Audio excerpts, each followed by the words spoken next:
आकर्षण. नमस्कार, मी वीणा पाटणकर सदाशिव पेठेतनं बोलते आहे. आज मी तुमच्याबरोबर युरोप ट्रिपचा अनुभव शेअर करणार आहे. यावर्षी आम्ही 1 ते 21 मे अशी युरोप ट्रिप करून आलो. अतिशय सुंदर असा युरोप आम्हाला अनुभवायला मिळाला. आधी आम्ही नेदरलँड्समध्ये बेस्टमध्ये माझ्या भाचीकडेच गेलो होतो. त्यामुळे युरोपियन कंट्री कशी आहे ती अगदी जवळून मला बघायला मिळाली. तर एका शब्दात सांगायचं झालं तर युरोप म्हणजे जस्ट अमेझिंग.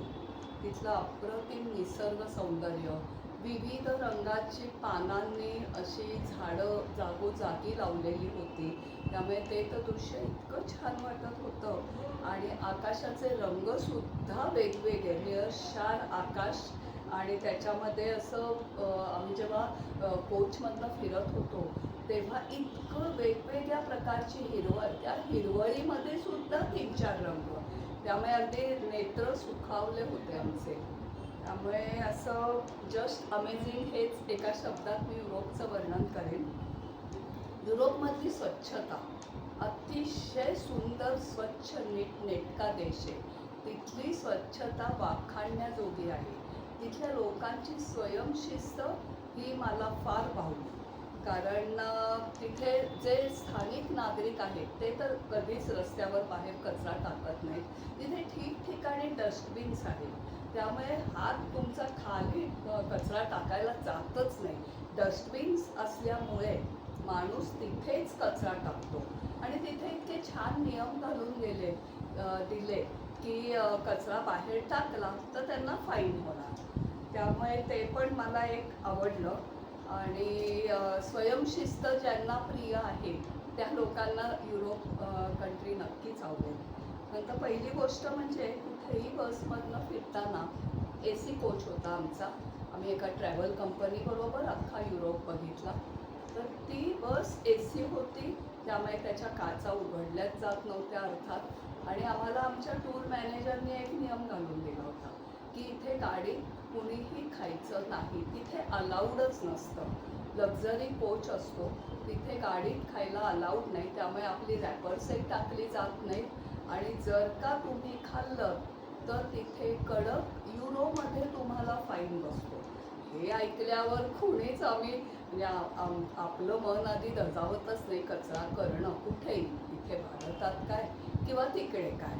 पण ज्या लोकांना सवय असते की हे कचरा टाक बाहेर, खिडकीतनं बाहेर टाकणं हे तर आपल्याकडे सर्रास दिसतं, ते तिथे बिलकुल नाही.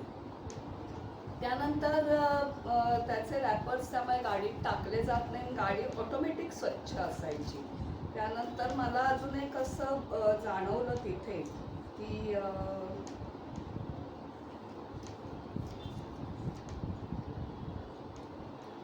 गाडीतच माईक सिस्टीम, अद्ययावत माईक सिस्टीम होती की जिथे जाऊ तिथलं इत्थंभूत वर्णन हा आमचा टूर मॅनेजर करत होता.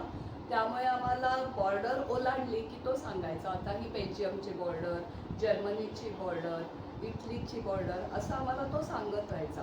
आम्ही जवळपास 13 दिवसात 10 देश आम्ही वेगवेगळे पाहिले. आणि त्याच्यामध्ये त्यांनी इतकं रिपिटेशननी आम्हाला सांगायचं इथे आपल्याला काय बघायचं आहे, गाडी इतके वाजता इथे येईल, इतके वाजता तुम्ही सगळ्यांनी जमायचं आहे, हा फोटो स्पॉट आहे. हे सगळं असल्यामुळे आम्हाला तिथे आम्ही मनात असं हे करून ठेवलं होतं की आपल्याला ह्या वेळेत घड्याळाच्या काट्यावर आमचं लक्ष असायचंच. इथे जायचं आहे, फोटो काढायचा आहे, हे बघायचं आहे, परत गाडीपाशी त्यांनी सांगितलं आहे तिथे यायचं आहे. नंतर गाडीमध्येच कॅमेरा होता की जो तो तिथे बस ड्रायव्हर म्हणत नाही, त्याला कॅप्टन कोच म्हणतात. हे आम्हाला नव्याने समजलं. आणि हा कॅप्टन कोचचा जो जॉब आहे तो व्हाईट कॉलर जॉब मानला जातो. अतिशय रिस्पेक्ट आणि हे त्याला आमचा मॅनेजरही देत होता. आणि आमची एवढी वेळ आली नाही पण खूप शिस्तबद्ध पद्धतीने तो गाडी उत्तम चालवत होता.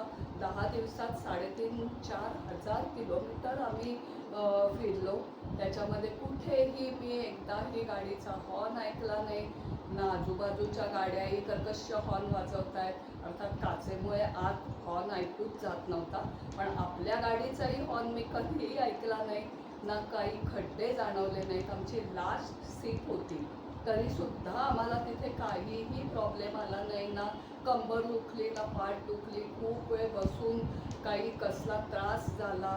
हे केवळ हॅट्स ऑफ त्या कोचचं आणि चालवणाऱ्या कॅप्टन कोचचं, नो डाऊट.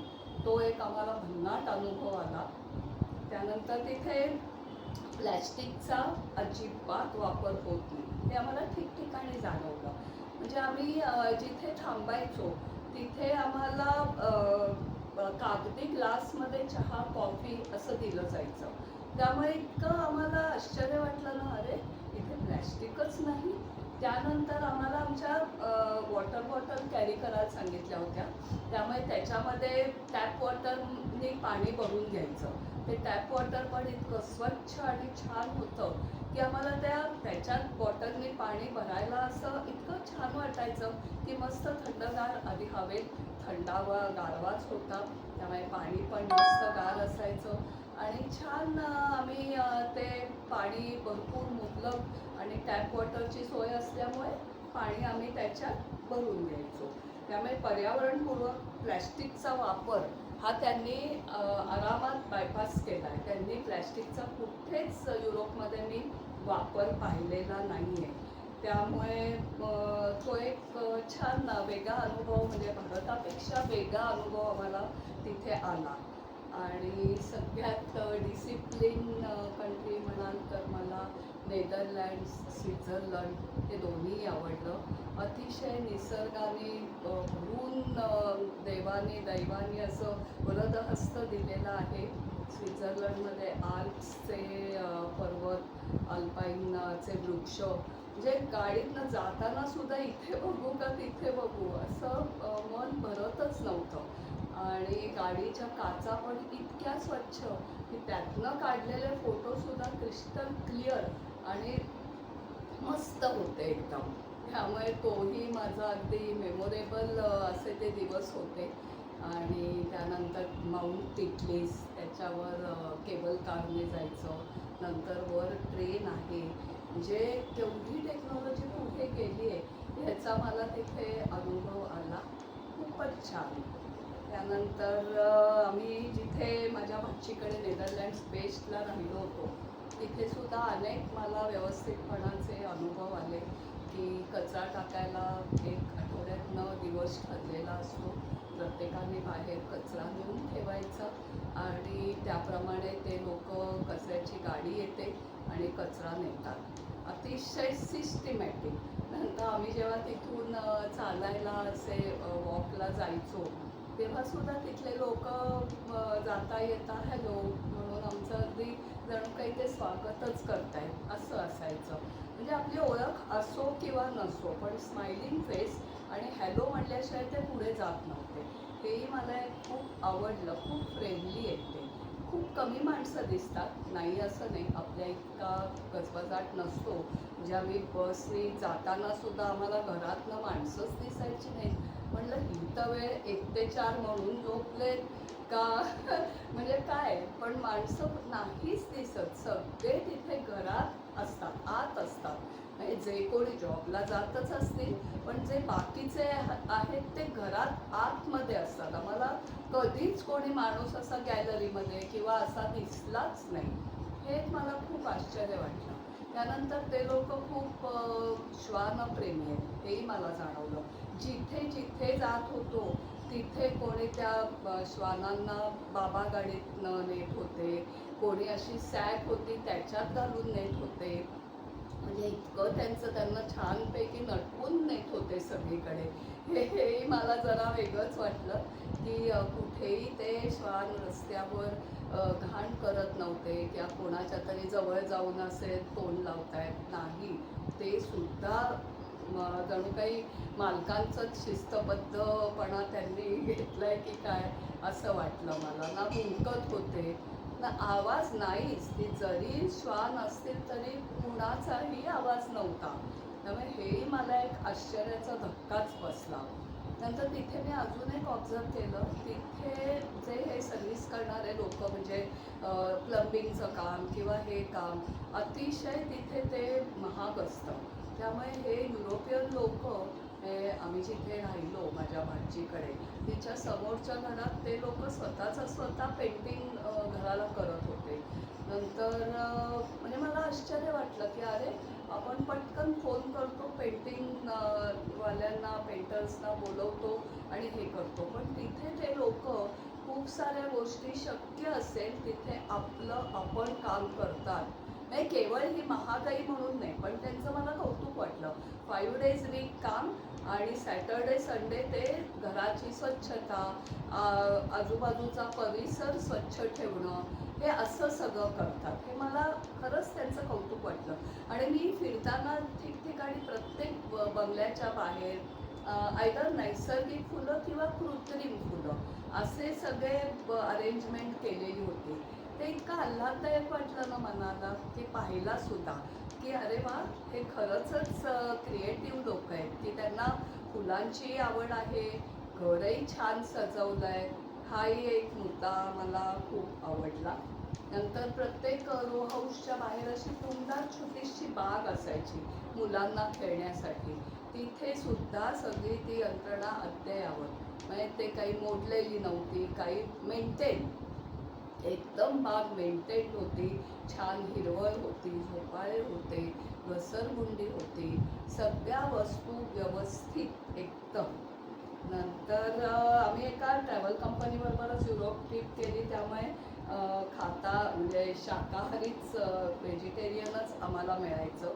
आमचा तसा खाण्यापिण्याचा प्रॉब्लेम आला नाही. आणि आमचा टूर मॅनेजर तर अफलातून होता. 44 जणांना मॅनेज करणं ही काही सोपी गोष्ट नव्हती. पण रिपिटेशननी तो आम्हाला सूचना द्यायचा की उद्या सकाळी 6, 7, 8 हे त्यांचे मॅजिक नंबर्स होते की 6ला उठायचं, 7ला ब्रेकफास्टला जायचं, 8ला आम्ही चेकआउट करायचो. म्हणजे मी सांगते आम्ही 13 दिवसात 10 हॉटेल्स चेक इन चेकआउट केली. हां, नक्कीच थोडं हेक्टिक झालं, पण एक ते त्याच्यातही जोश असतो की अरे वा, उद्या आपल्याला काय बघायचं आहे, चला. आणि ते सुद्धा आपण आपल्या आवडीनेच ट्रीप अरेंज म्हणजे घेतलेली असते. त्यामुळे त्या ह्याच्यात ते होतं. तसा शीण किंवा तिथली हवा इतकी सुंदर असल्यामुळे आम्ही अजिबात दमायचो नाही. आणि तिथे खाणं पिणं पण दूध दुभत्याचे तर एवढे पदार्थ आम्ही खाल्ले ना, बापरे. उत्तम दूध, उत्तम दही, उत्तम तूप, फळं तर इतकी सुंदर की अशी बघूनच आपल्याला तोंडाला पाणी सुटायचं. वाव, इतकी सुंदर फळं, एक्सपोर्ट क्वालिटी म्हणजे काय, ते मी तिथे अनुभव घेतला. त्यानंतर आम्ही सगळेच आमचे ट्रीपमधले लोक छान होते. त्यामुळे कोणालाही कधी उशीर व्हायचा नाही. सगळं आम्हाला वेळेत मिळायचं. भूक लागली की त्याच्या आधी आमचं खाण्याचं हॉटेल समोर हजर असायचं.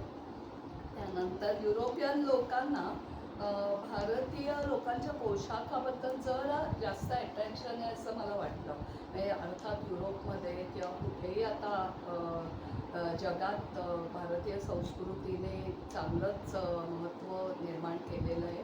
भारतीय पोशाखाचं त्या लोकांना खूप अट्रॅक्शन असतं. एका हॉटेलमध्ये म्हणजे ती लेडी वेटर होती, पण तिने माझा सलवार कुर्ता ड्रेस पाहून छान अशी खूण केली. तेव्हा मला अगदी भरून पावलं, अरे वा, ह्या लोकांनाही आमच्यासारख्या ड्रेसेसचं अट्रॅक्शन असतं, हे मला नक्कीच आवडलं. म्हणजे ते असं असतं ना, एक माणसाची मेंटॅलिटी की आपल्याला जे मिळत नाही त्याचं आपल्याला अप्रूप असतं. त्यामुळे तसं त्यांना वाटलं असेल एखाद वेळेस. आणि तिथे म्हणलं तर महागाई खूप आहे. म्हणजे आपला भारतीय रुपया आणि युरोपमधला युरो याच्यामध्ये नक्कीच फरक आहे. त्यामुळे तिथे आपण त्याच्यात कन्वर्ट करायला गेलो तर नक्कीच सगळं महाग असतं.